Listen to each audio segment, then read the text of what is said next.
নমস্কার প্রিয় দর্শক বন্ধুরা, জীবন ও দর্শন কথা ইউটিউব চ্যানেলে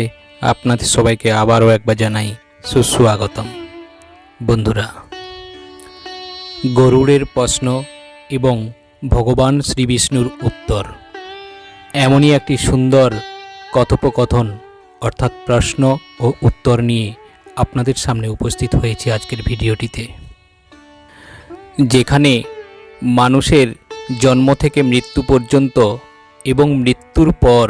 মানুষ কোথায় কিভাবে অবস্থান করে তার সমস্ত কিছু প্রশ্ন গরুড় করেছিলেন ভগবান শ্রী বিষ্ণুর কাছে, এবং ভগবান শ্রীহরি বিষ্ণু